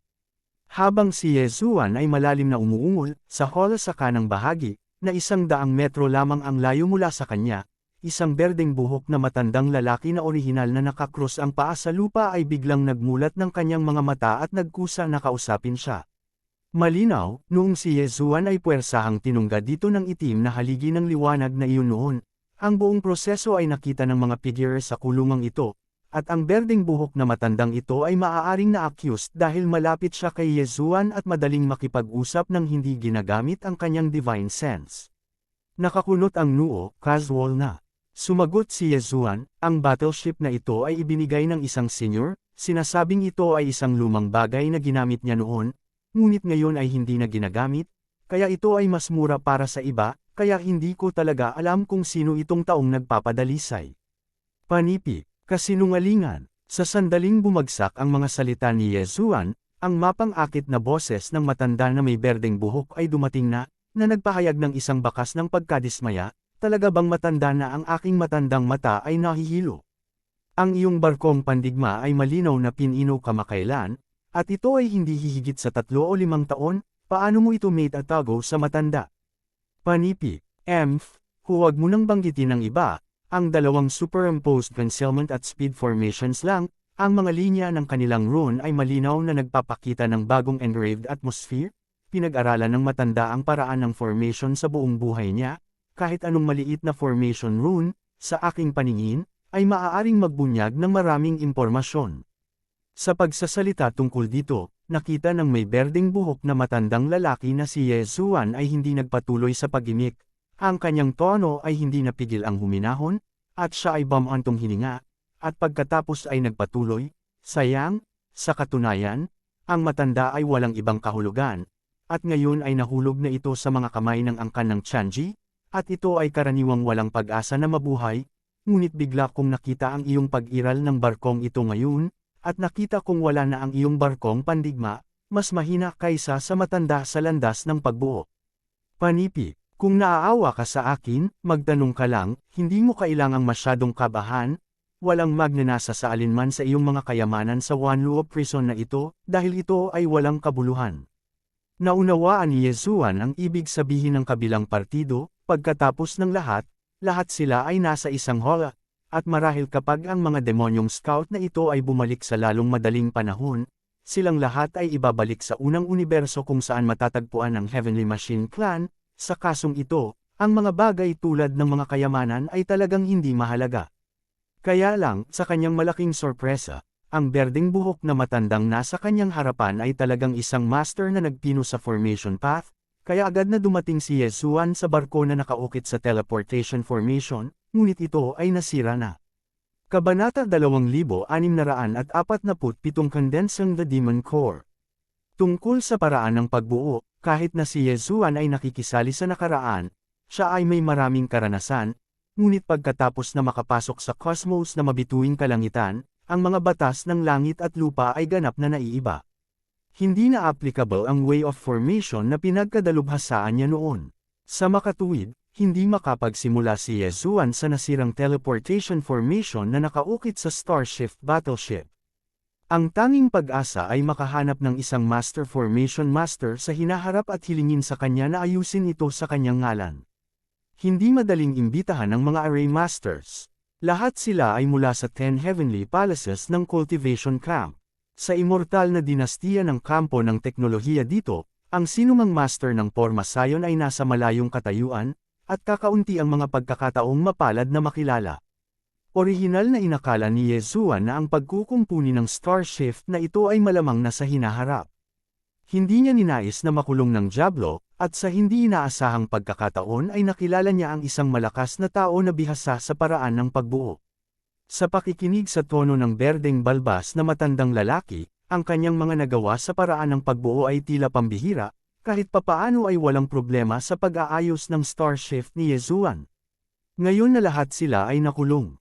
Sa isang hola, ang kabilang partido ay hindi dapat gumawa ng mga maling pahayag tungkol sa ganitong uri ng bagay. Ang bagay na ito ay may higit sa 60% na kredibilidad. Sa pag-iisip nito, hindi mapigilan ni Yezuan na mapakilos. Mayroon ding ilang mga uri ng teleportation formations. Halimbawa, ang mga pormasayo ng teleportasyon na nakaukit sa katawan ng barkong pandigma ay maaaring hatiin lamang sa dalawang uri. Ang isa ay na pagkatapos ma-activate ang teleportation formation, ang mga tao at ang battleship ay maaaring teleport ng magkasama, lumabas ka. Ang isa ay medyo hindi kasiya siya. Kapag na-activate na ang teleportation array na may tatak sa hull ng battleship, ang manipulator lang ng battleship ang maaaring teleport palayo, at ang battleship mismo ay katumbas ng pag-abandona dito. Bagamat hindi pa rin alam ni Yezuan kung saan kabilang ang teleportation formation na nakaukit sa katawan ng Starshift, isang bagay ang ganap na tiyak. Iyon ay, hanggat ang array formation na nakaukit sa hull ng Starshift ay maaaring ayusin, kung gayon para sa kanya, ang pagtakas mula sa Space Fortress ng halimaw na ito ay hindi bababa sa ganap na garantisadong. Gaano man kahalaga ang Zinsuo, hindi ito maihahambing sa sarili nitong kaligtasan. Bukod dito, pagkatapos ng pagkukumpuni ng Starshift, nasa kay Yezuan na magdesisyon kung isasama ito sa Zenitsuo. Kung ang teleportation array na nakaukit sa katawan nito ay nasa uri na maaari lamang magpadala ng battleship controller, pagkatapos ay direktang simulan ang teleportation array, ay drop ang Starshift number, at umalis. Sa hinaharap, hindi dahil walang pagkakataon na makatagpo ng ganoong maliit na barkong pandigma na may teleportation formation na nakaukit muli dito, at magtatagal ito sa Japan. It's just that Yezuan's calculations are good, but there is still a key premise in order to achieve all this. That is, the green-bearded old man in the cage 100 meters away can agree to Yezuan's request and help him move the stars. The teleportation array engraved on the number has been repaired and perfected. This premise aside, everything is empty talk. Considering this, Yezuan did not talk to the other party about the matter easily, but fell into deep thought, and after careful calculation, he tentatively mentioned, "Senor, since you are a master of formation, I don't know. Can the damaged teleportation formation be repaired? I have a battleship with the teleportation formation engraved on it, but it is damaged. If it can be repaired, it may be possible to teleport directly and escape from here." Hahaha, what a joke. The green-bearded old man immediately raised his head and laughed. As a top-level master of formation, how can I not have some treasures engraved with the formation and sent to the formation? It is not enough to have some array flags for emergency use. Shouldn't it be a problem? But if you want to leave this Wanluo prison in this way, this old man advises you to give up as soon as possible. This black prison should be faced by a genius of the Chanji family, using the space folding technology. In this environment, the effect of the teleportation formation is greatly reduced. Even if the old man has a few good goods, only just help me get out of this cage. Does it make sense? Leaving the small cage, but still in the large cage of Wanluo prison, once discovered by the prison guards here, I am afraid it will lead to more unpredictable crises. Panipi. What's more, the whole Wanluo prison outside the cage is filled with this kind of strange black mist, and the consciousness cannot be extended at all. After going out, it is difficult to move an inch. Why bother? As he spoke, the green-bearded old man shook his head and sighed, waving his hands, his face full of despair. Yezuan immediately fell into deep thought. The situation was more troublesome than he expected. If he could not live without relying on the teleportation array, and could only be teleported outside the small cage, but still in this Wanluo prison, this matter would indeed be meaningless. No wonder the nearly 10,000 strong people imprisoned in the entire Wanluo prison are so depressed and hopeless that they can't even count on the teleportation array. What better way to get out of this place? A huge sense of loss came to his heart, and Yezuan's mood gradually became low. At this time, the reminder sound of the Devo-Uring system sounded again in his mind. Ding! All the magic cores have been decomposed, and a large amount of spiritual power source has been obtained. Do you start to condense the spiritual source core? Spiritual source core. Condense. Yezuan was caught off guard and was stunned on the spot. Ayon sa literal na kahulugan ng tunog ng sistemang lumalamon, malinaw na nangangahulugan ito na dapat niyang gamitin ang pinagmumula ng espiritual na kapangyarihan na nakuha mula sa pagkabulok at pagkuha ng higit sa 100 mga core ng demonyo, at i-condense ang isa sa kanyang sariling dagat ng kamalayan. Ang parehong espiritual na pinagmumula ng core ng Diablo. Sa ganitong paraan, hindi ba siya makikilala sa mga demonyong iyon? Maaari ba itong ituring na isang purong tao? Ang ideyang ito ay lumabas lamang sa kanyang isipan, at si Yezuan ay umiling at ngumiti ng mapait sa unang pagkakataon. Sa puntong ito, tila siya ay medyo napaka-pedantic at matigas, kahit na siya ay talagang nag-condense ng isang espiritual na pinagmumulan ng core sa dagat ng kaalaman. Paano? Ikaw pa rin ang sarili mo, basta ang puso't isipan mo, bakit mo pa pinagkakaabalahan ang lahat? Ang pinakamahalagang bagay ay kung ang isang espiritual na pinagmumula ng core ay maaaring i-condensed sa dagat ng kamalayan, kung gayon si Yezuan ay malamang na maging katulad ng mga bilanggo ng demonyo na kung minsan ay malabong nakikita, at hindi na maaapektuhan ng kakaibang itim na fog sa kulungan ng Wanluo na ito. Impluwensya, sa ganitong paraan, hanggat makakalabas si Yezuan sa kulungan, dapat may pagkakataon na makalabas sa Wanluo prison sa huli. Ang lahat ay naging isang sulok. Ang sorpresa ay dumating ng napakabilis, si Yezuan ay hindi masyadong nag-antala, at agad na nagutos na i-condense ang spiritual source core sa sistema ng paglunok. Pagkatapos ay naupo siya na nakakrus ang mga tuhod sa hola, bumalik sa kanyang katinoan, at pumasok sa isang estado ng paglilinang. Crash! Isang boses na parang tubig ang umalingaw sa isip ni Yezuan.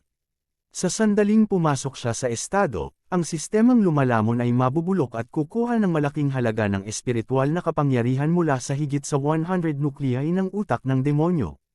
Ito ay pinakawalan at naging isang agos, tulad ng isang malaking ilog, na naglakbay at lumundag sa dagat ng kamalayan ni Yezuan, at sa isang iglap, siya ay nagulat at halos nawala ng malay. Ang torrent na ito ay nag-evolve mula sa isang malaking bilang ng mga espiritual na pinagmumulan ng kapangyarihan ay masyadong malakas. Sa kanilang patuloy na pag-aalsa at pag-ungol, ang dagat ng kamalayan ni Yezuan ay parang isang bagyo. Ang dagat ng kamalayan ay unti-unting lumalawak, at ang kamalayan ay din sa masakit na panday na ito ay naging mas matibay at matatag. Kabanata 2648 ayusin ang Star Shift number.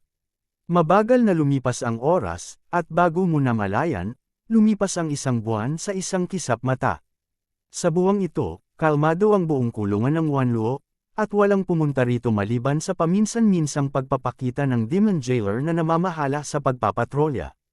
Tila si Naibashan, ang maliit na pinuno ng demonyo na namumuno sa Space Fortress na ito, ay matagal nang nakalimutan si Yezuan, at pagkatapos itapon ito sa Wanluo Prison, hindi na niya ito planong pansinin pa.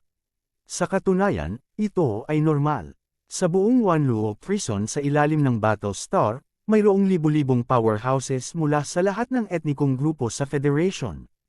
Lahat sila ay kamangha-mangha na may talento, o may kakaibang pag-iral sa isang partikular na larangan. Isang tao sa Star Core Realm, ito ay talagang masyadong hindi mahalata upang itapon ito sa taong ito, at ito ay hindi sapat upang maakit ang atensyon ng Naibushan. Ngunit tiyak na dahil dito kaya nagawang isara ni Yezuan ang isang maliit na antas ng walang anumang panghihimasok. Sa loob ng isang buong buwan, ang pinagmumula ng malaking halaga ng espiritual na kapangyarihan na inilabas ng Devouring System ay sa wakas ay ganap niyang hinigop. Sa sandaling ito, nang biglang imulat ni Yezuan ang kanyang mga mata, may napakaliwanag na liwanag sa kanyang mga mata na kumislap. Dahil sa lakas ng pag-iisip, ang kanyang buong pagkatao ay tila muling isilang, at ang kanyang ugali at hininga ay ganap na naiiba. Sa loob ng isang buwan, malaki ang natamo ni Yezuan. Hindi lamang ang espiritual na kamalayan ay pinasigla upang maging mas matatag at matatag, ngunit kahit na ang dagat ng kamalayan ay lumawak ng malaki, ngunit hindi ito ang mga pangunahing punto. Ang pinakamahalagang bagay ay ang matagumpay na pag-condense ni Yezuan sa dagat ng kamalayan. Ang isang espiritual na pinagmumula ng core na pag-aari niya ay nilikha. Kaiba sa magic core sa utak ng ibang mga demonyo, ang spiritual source core na pinalapot ni Yezuan ay mas maliit, maihahambing lamang sa soybeans, at ang kulay nito ay hindi malalim na itim, ngunit purple sa itim, na nagbibigay sa mga tao ng isang uri ng higit na siksik at komplikadong misteryo. Ang pagkakaibang ito ay talagang makatwiran. Kung tutuusin, alam ni Yesuan ang espiritual na pinagmumulan ng core sa dagat, ngunit ito ay nabuo sa pamamagitan ng pag-condensate at pag-compress ng brain core crystals ng higit sa 100 demon powerhouses, at ang quantitative na pagbabago ay naipon sa isang tiyak na lawak, ay natural na haantong sa mga pagbabago sa husay. Mabahong bata, malaki ang puso mo.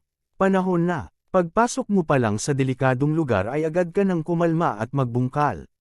Mahigit 1 buwan ng balisa ang matanda bago niya unti-unting tinanggap ang kanyang kapalaran. Bago pa makatunog si Yesuan, ang may berdeng balbas na matandang lalaki sa pinakamalapit na kulungan ng kulungan na 100 metro ang layo ay nagkusa na magsalita, ngunit pagkatapos magsalita, tila naalala niya ang sitwasyon sa kanyang harapan, at hindi napigil ang bumantong hininga. Sayang, walang silbi na magtanim muli, basta't ang mga Tianjiet ay babalik sa ating mga demonyo, basta't ang mga ito ay babalik sa ating mga demonyo, at walang posibilidad na mabuhay, ang pag-iisip tungkol dito ay talagang ayaw. Dahil ayaw mo, paano kung tulungan mo akong ayusin ang teleportation formation na nakaukit sa battleship? Maliwanag na kumislap ang mga mata ni Yesuan, sinamantala ang pagkakataong ito para formal na imungkahi ang pagkukumpuni ng Star Shifting Array. Nucleus, na nagpapalawak ng isang sinag ng espiritual na kapangyarihan palabas ng hola tulad ng isang kamalayan, hanggat ang hanay ng teleportasyon ay maaaring ayusin, marahil mayroon pa tayong pagkakataon. Bago niya matapos ang mga salita, sumili ang ngiti sa mukha ni Yesuan.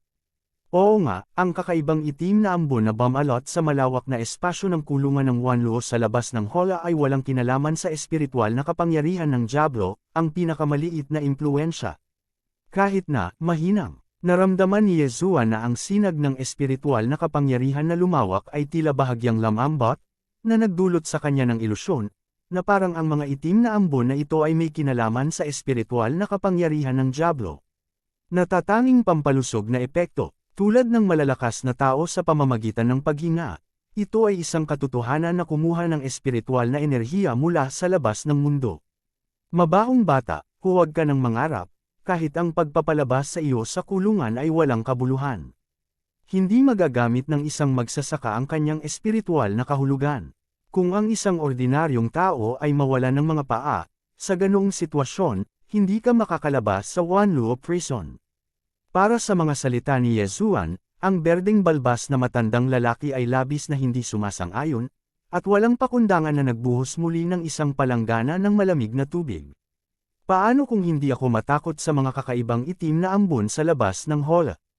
Ang sulok ng bibig ni Yesuan ay dahan-daw ang nag-outline ng medyo nakakaaliw na ngiti, at direktang pinalawak niya ang kanyang espiritual na kapangyarihan habang siya ay nagsasalita, at dumiretso sa hola 100 metro ang layo, umiikot sa katawan ng matanda na may berdeng balbas.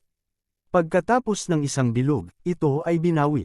Ang buong proseso ay napakabilis, at walang lag sa lahat, bagaman hindi ito naapektuhan ng kakaibang itim na ambon sa labas ng hola, na parabang hindi ito pinansin. Ito, Diyos, paano mo nagawa ito? Nanlaki ang mga mata ng matanda na may berdeng balbas, huminga siya ng malamig na hangin, at nagpakawala ng mahinang pag-iyak. At pagkatapos ay tila may napagtanto siyang bigla, at biglang nagbago ang kanyang mukha. Hindi, ang kapangyarihan na ipinaabot mo ay malinaw na hindi ang kamalayan ng isang taong nagsasaka, ngunit ang espiritual na kapangyarihan ng demonyong malakas, maaaring ikaw iyon. Hindi ka ba naghihinala na isa akong demonyo? Umiling si Yesuan na may mapait na ngiti, nangangaso ako at nakapatay ng ilang demonyo, nangolekta ng ilang utak ng mga demonyo, at hinigup ang espiritual na kapangyarihan mula sa kanila para sa sarili kong gamit. Kung hindi, hindi ako makulong dito ngayon. Talagang nagtataglay ka ng espiritual na kapangyarihan ng isang demonyo. Hindi ba ibig sabihin, hanggat nakahanap ka ng pagkakataon, maaari kang magpanggap na isang demonyo at makalusot sa kampo ng kalaban?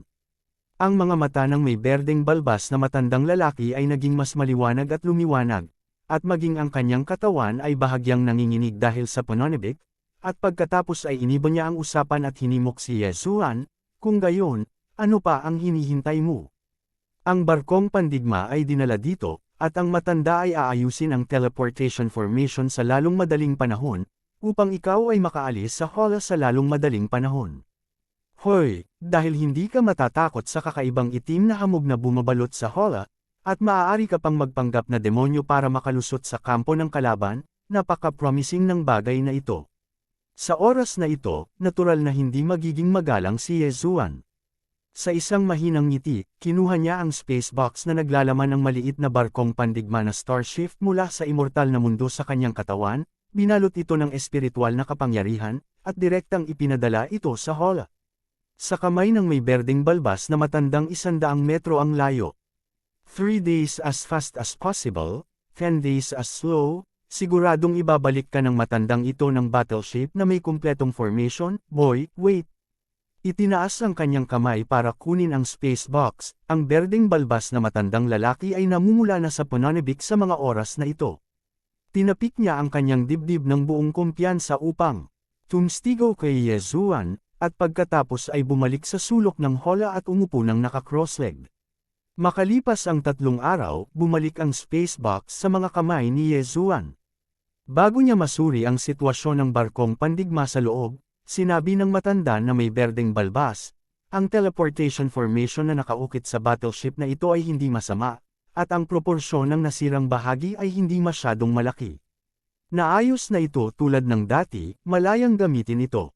Pero, matapos magbago ang pag-uusap, biglang bumantong hininga ang may berdeng balbas na matandang lalaki, gayunpaman, ang teleportation formation na ito ay orihinal na may 2 pagkukulang. Bagamat hindi ito makakaapekto sa teleportation, hindi ito papayag na mag-teleport ka ng sabay-sabay gamit ang isang barkong pandigma. Medyo mahirap, maaaring gawing perpekto ito ng matanda sa orihinal, ngunit sa kasamaang palad ay hindi sapat ang mga consumable na kailangan sa ngayon, at mahirap para sa isang matalinong babae na magluto ng walang kanin. Ang bagay na ito ay maaari lamang kalkulahin pagkatapos na makaahon sa gulo. Kabanata 2649 na umalis ka sa gulo. Hindi sapat na material. Sumimangot si Yezuan at makahulugang sumulyap sa hola 100 metro ang layo, ngunit hindi niya binuwag ang kabilang partido.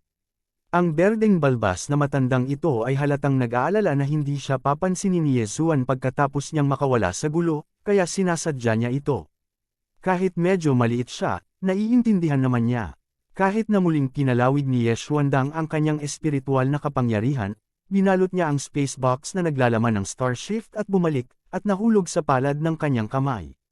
Matapos mag-isip ng ilang sandali, sa wakas ay binitawan niya ang ideya na ibigay ang star transfer sa system at sumanib sa Zinsuo.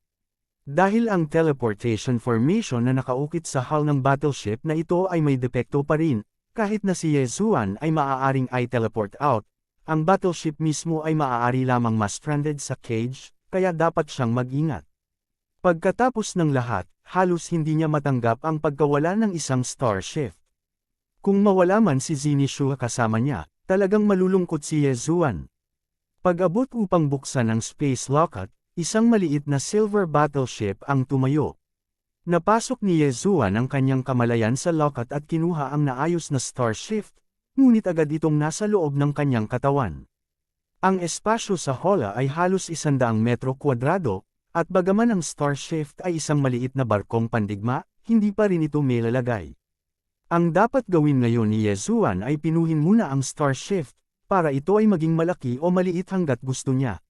Napakabilis ng buong proseso. Pagkaraan lamang ng ilang minuto, matagumpay na napino ni Yezuan ang Starshift, at pagkatapos ay sa pamamagitan ng pagwagayway ng kanyang kamay, lumitaw ang Starshift sa lupa ng hola, at ang laki nito ay lumiit ng ilang pulgada. Sa haba na humigit kumulang 10 metro, hindi na nagpatagal pa si Yezuan, at agad na pinaandar ang teleportation formation na nakaukit sa katawan ng Starshift. Isang mahinang humuhuni ang tumunog, at ang siksika na teleportation formation rune na nakaukit sa ibabaw ng Starshift hull ay lumiwanag lahat, naglalabas ng mahinang puting liwanag, at kaagad na malapit ang mga bilanggo na nakakulong sa mga kulungan. Lahat ng mata ay naaakit. Mayroong halos 10,000 kulungan sa buong Wanluo Prison, at higit sa 80% sa kanila ay nakakulong. Imposibleng ang lahat ng mga pag-iral na ito ay walang mga kayamanan na maipapasa. Bago dumating si Yezuan dito, tinatayang maraming tao ang sumubok nito, ngunit sa huli ang resulta ay dapat pareho sa sinabi ng matanda na may berdeng balbas. Bagamat ang hanay ng teleportasyon ay maaaring magbigay daan sa kanya na makatakas mula sa kulungan, hindi ito makakalabas sa Wanluo Prison na ito. Kapag nadiskubre ng Demon Jailer na nagpapatrolya dito, natatakot ako na magdudulot ito ng matinding sakit. Dahil dito, halos lahat ng mga tingin kay Yezuan sa ngayon ay puno ng pangungutya at panunuya, halatang hindi optimistiko kay Yezuan. Tuwang-tuwa pa nga ang ilang mga lalaki. Ang ganitong eksena ay lubos na ikinainis ni Yezuan. Nilampasan niya ang mga kulungang ito ng may malamig na tingin, lalo na ang ilang kulungan na humahagulgol at tumatawa, at lihim na inalala ang mga kinalalagyan ng mga ito sa kanyang puso. Hindi ba't sinabi ng matanda na may berdeng balbas na kulang siya sa mga materyales para tuluyang maayos ang Star Shift?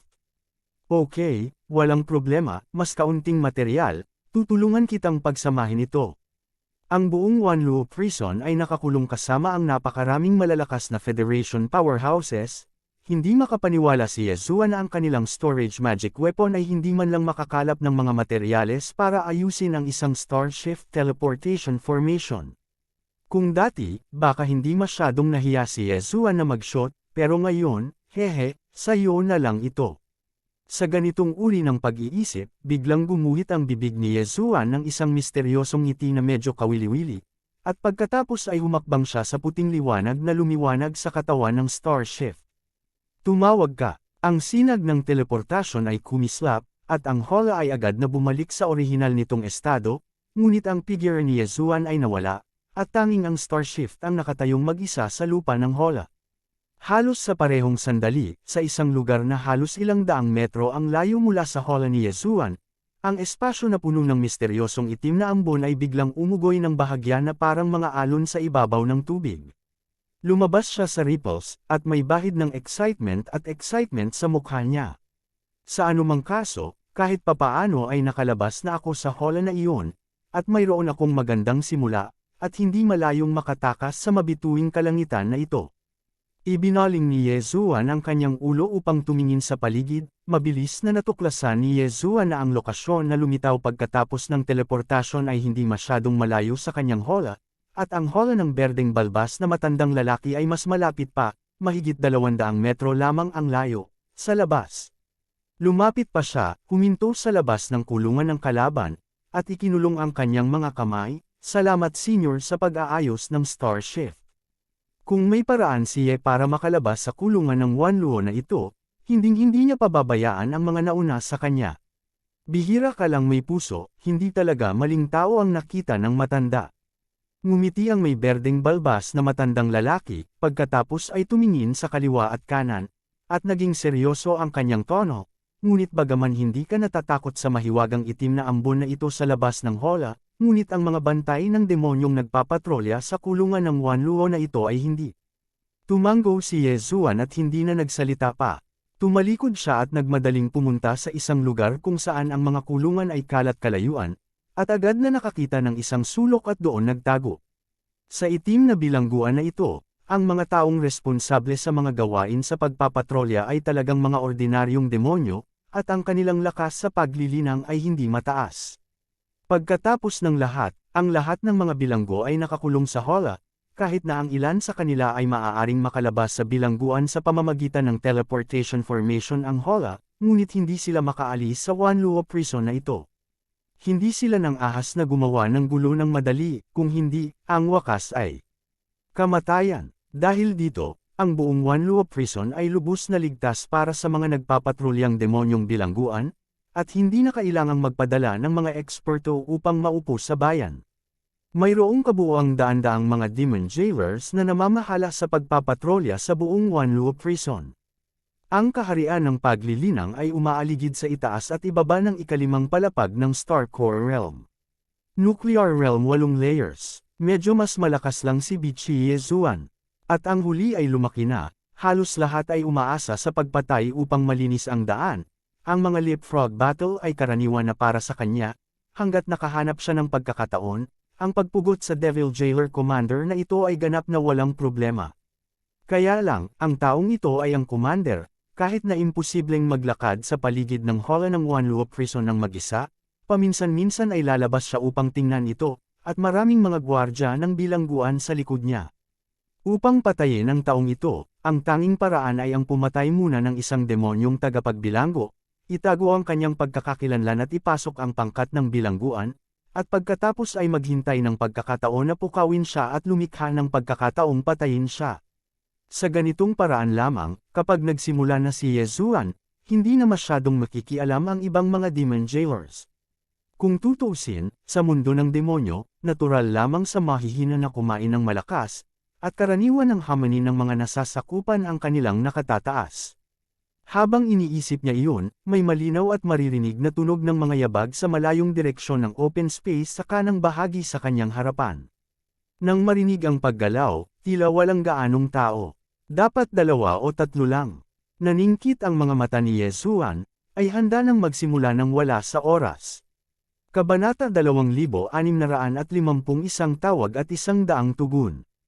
Sa Wanluo Prison, napakaluwag ng mga patrolling task ng mga demon jailers.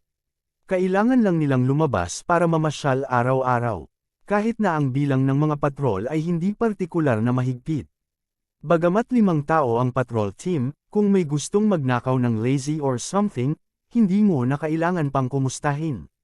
Ang bilang ng pangkat ng demon jailer patrol na ngayon ay patungo sa pinagtataguan ni Yesuan ay napakaliit na mayroon lamang 3 demonyo. Sa lakas ng ika-7 order na paglilinang ni Yesuan sa Star Nuclear Realm, ito ay ganap na hindi mahuhulaan. Siguraduhing patayin silang lahat.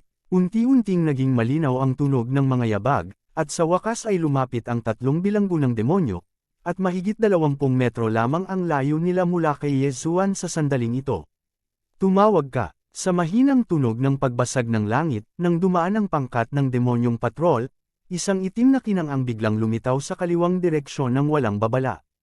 Pagkatapos ng pag-ikot, tahimik na bumagsak sa lupa ang malalaking ulo ng 3 demon jailers. Ang itim na chain na ito ay kung ano mismo ang naging meteorite essence sword ni Yesuan. Sa sandaling ito, pagkatapos pugutan ng ulo ang 3 demon jailers sa ilalim ng kulog, itinaas ni Yesuan ang kanyang kamay at tinawag ito pabalik, at ibinalik ito sa kanyang katawan. Pagkatapos, mabilis na tumalon ang huling figure, iwinagayway ang kanyang kamay para putulin ang ulo ng 3 demonyong gamulong sa lupa, inilabas ang nukleus ng utak, hinubad ang itim na damit ng bilanggo sa isa sa kanila, at hinanap muli ang 3 bangkay. Pagkaraan ng ilang sandali, matapos makumpirma na walang mga identity badge o katulad nito, itinaas niya ang kanyang kamay at inilunsad ang isang shroud ng mga paputok, na mabilis na sinunog sa lupa ang mga nasirang bangkay. Matapos gawin ang lahat ng ito, isinuot ni Yesuan ang guti-guti na robe ng bilanggo, ibinabaang kanyang ulo at sumulyap ng ilang beses, at pagkatapos ay nagmamadaling naglakad patungo sa ibang mga lugar ng Wanluo Prison. Pagkatapos ng isang tasa ng tsaa, nakasalubong ni Yesuan ang isang pangkat ng mga demon jailer na nagpapatrolya.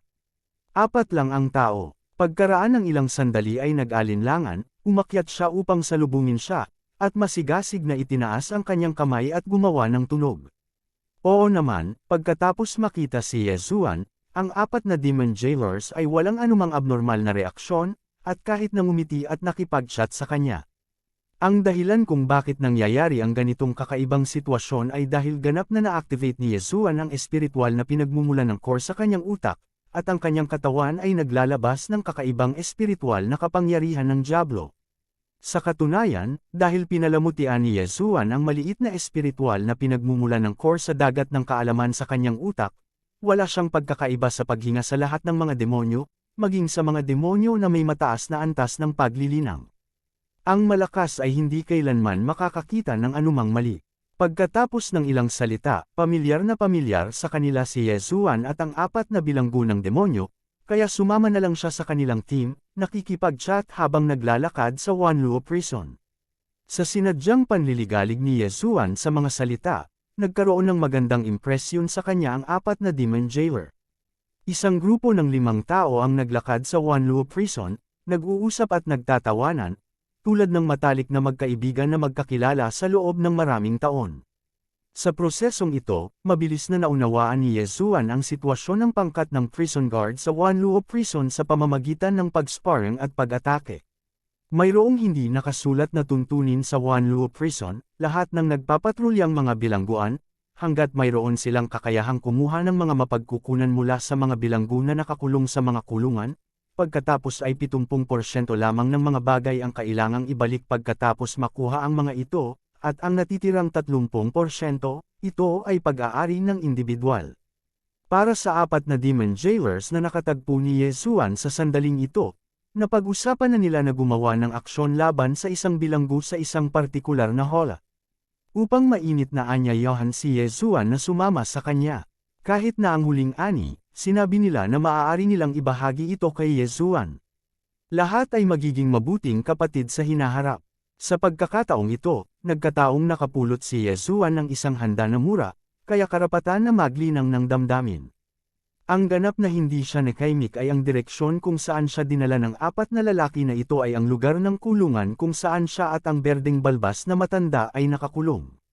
Kahit na medyo kinakabahan si Yesuan, ang target na gustong gawin ng 4 na lalaking ito sa pagkakataong ito, hindi ba't siya lang. Makalipas ang 1/4 ng 1 oras, nang ang 4 na demon jailer na nangunguna sa daan ay nakatayo sa labas ng hall kung saan nakakulong ang may berdeng balbas na matandang lalaki, hindi alam ni Yesuan kung paano ilarawan ang kanyang nararamdaman ngayon, at ang kanyang mukha ay puno ng kahihiyan. Sa katunayan, ang may berdeng balbas na matandang nasa hola ay mas natulala kaysa kay Yesuan. Bilang pagbibilang ng oras, 2 o 3 oras lang bago at pagkatapos umalis si Yesuan dito. Sinong mag-aakala na sa kanyang muling pagpapakita, siya ay dumating upang pahirapan ang kanyang sarili para kumuha ng pag-amin. Brother Ye, itong matandang multo na may berdeng balbas ay hindi simple. Huwag mong tingnan ang kanyang kaawa-awang hitsura. Marami siyang magagandang bagay sa kanyang mga kamay. Ang matandang ito ay si Lu Wenxuan, isang kilalang formation master sa sangkatauhan. Nakuha namin ito, habang si Yesuan at ang berdeng balbas na matandang nasa hola ay awkward na nakatitig. Isa sa 4 na demon jailers ay ngumisi at tumingin kay Yesuan, walang tigil na hinihimas ang kanyang mga kamay habang nagsasalita. Siya ay mukhang labis na nasa sabik. Ang ilang mga lalaki ay nagsilbi sa matandang multo na ito dati, ngunit sa huli, walang lumabas. Bago ka lang dito, baka hindi mo alam na may rule talaga sa Wanluo Prison, lahat ng cage, bawat prison guard team ay makakagawa lang ng isang shot. Kapag nabigo ito, walang chance in the future. So this time dapat gamitin ng mga kapatid natin lahat ng housekeeping skills, tough guy ang matandang ito. Magpapalit-palit tayong 4 sa ilang sandali. Sa ating mga kayamanan, karamihan sa lumang bagay na ito ay hindi makayanan. Anumang magagandang kayamanan ay dapat na matapat na ilabas at parangalan. Siyempre, kung hindi magtatagumpay ang 4 sa atin, maaari itong subukan ni Kuya Ye kung makati ang kanyang mga kamay. Dapat ay nakaipon si Kwan ng ilang karanasan. Gagawin ko muna ito, kapatid, at mag-aaral kang mabuti. Pagdating sa pagpapahirap sa mga bilanggo, ang mga pamamaraan ni Mr. Kapatid ay nangunguna sa buong kulungan ng Wanluo. Pagkatapos niyang magsalita, lumingon ang matangkad at payat na lalaki at tumingin sa may berdeng balbas na matandang si Lu Wenxuan sa hola. Ngumisi siya ng nanlalaki ang mga mata at sinabing, "Matanda, alam kong matigas ang iyong mga buto, ngunit ngayon ay hindi katulad ng dati, ganito ako.